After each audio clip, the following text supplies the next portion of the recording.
Assalamualaikum warahmatullahi wabarakatuh. Saya Putri Fahimatul Fitria, perwakilan dari kelompok 8 ingin mempresentasikan hasil PPT kami di PT 2 Kelinci. Sejarah PT 2 Kelinci. Di sini sejarah 2 Kelinci berawal dari kisah seorang laki-laki, Hoshi Aka dan Lubi Giok, mendirikan pabrik pengembangan kacang untuk menampung hasil panen petani lokal.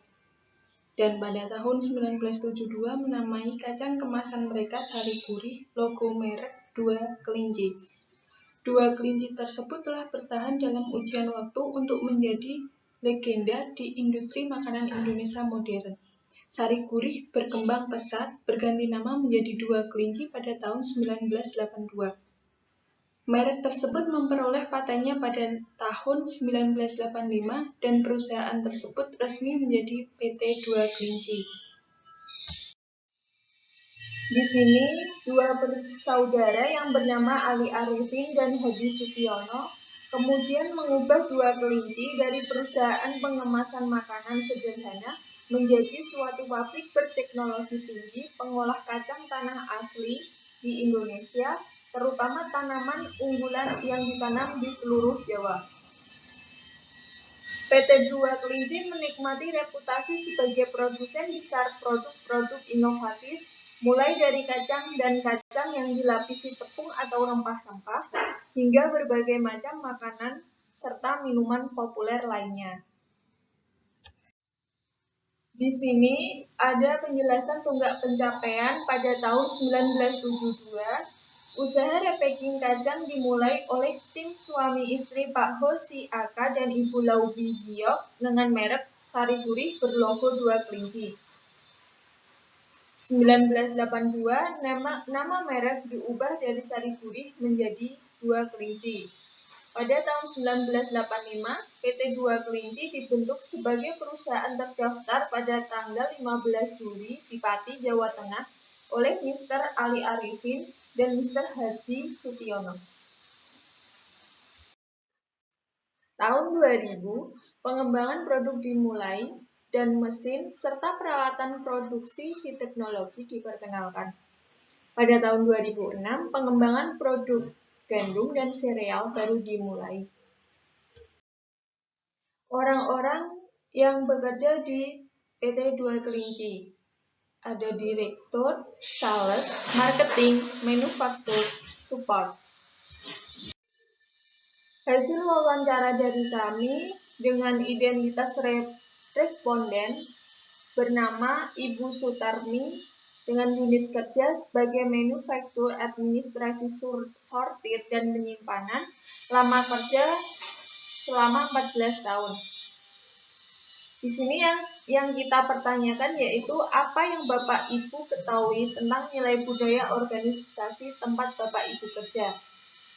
Beliau menjawab dengan budaya organisasi di 2 Kelinci yaitu ditanamkan pola berpikir tangkas, ulet, dan tidak gampang menyerah. Budaya saling merangkul, hubungan manajer dengan karyawan tergolong tidak kaku, dalam arti bahwa atasan berhak menegur karyawan yang kinerjanya tidak sesuai. Budaya disiplin dan tepat waktu, dalam prakteknya diterapkan dalam jam kerja jam 7 sampai jam 5 atau fleksibel apabila pabrik dalam kondisi produksi. Budaya tegas dan teliti, budaya ringan tangan. Maka manajer harus cepat turun tangan menyelesaikan masalah.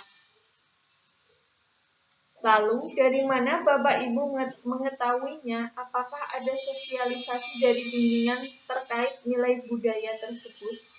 Ibu Sutarmi memahami budaya, norma, etika, nilai, perilaku perusahaan 2 Kelinci ketika menjalani hari-hari dengan mengabdi di perusahaan. Ada sosialisasi dari pemimpin yang diberikan saat pelatihan pegawai baru.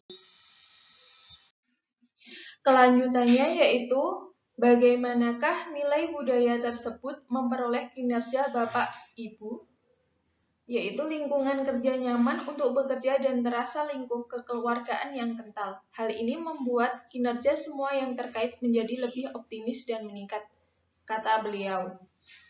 Selanjutnya, apa faktor-faktor yang berpengaruh terhadap perkembangan usaha? Beliau menjawab dengan inovasi, marketing, pesaing, bahan baku, dan sumber daya manusia. Selanjutnya ada budaya kerja saat pandemi COVID-19. Dengan beliau menjawab dengan disiplin kerja semakin meningkat terkait kesehatan seperti penggunaan masker dan APD. Serta perusahaan mewajibkan tes PCR setiap harinya. Visi misi dari perusahaan PT Dua Kelinci yaitu visinya menjadi produsen makanan ringan terpopuler di Indonesia dan menjadi pioner kesempurnaan baik dalam cara pengolahan makanan maupun etika bisnis. Misinya yaitu yang pertama meningkatkan daya saing dengan fokus pada peningkatan kualitas, efisien, dan teknologi. Yang kedua, bekerja secara konsisten untuk meningkatkan kinerja dan memperkuat merek perusahaan dengan memanfaatkan dan memperluas jaringan distribusi global kami. Yang ketiga, bersaing dalam kualitas dengan menjadi efisien dan menerapkan teknologi baru, serta tetap responsif terhadap kebutuhan dan keinginan konsumen di Indonesia serta internasional. Direktur Perusahaan PT Dua Kelinci mengemukakan bahwa dengan pengalaman 25 tahunnya di industri makanan, PT Dua Kelinci telah menjadi salah satu produsen makanan ringan terkemuka dan terkenal di Indonesia. Dengan semangat dan energi yang besar, tim kami telah berhasil memproduksi pilihan kacang tanah, kacang polong, dan biji-bijian berkualitas yang kami miliki dalam produk kami yang lezat dan sehat. Selain itu, dengan inovasi dan pengembangan produk baru-baru ini, kami baru-baru memperluas portofolio produk kami ke dalam kategori minuman serta wafer coklat karena kami selalu berusaha untuk memenuhi kebutuhan konsumen akan produk-produk yang berkualitas. Direktur Perusahaan PT Dua Kelinci mengemukakannya. Di sini ada contoh produk-produk PT Dua Kelinci. Sekian presentasi dari saya. Terima kasih. Wassalamualaikum warahmatullahi wabarakatuh.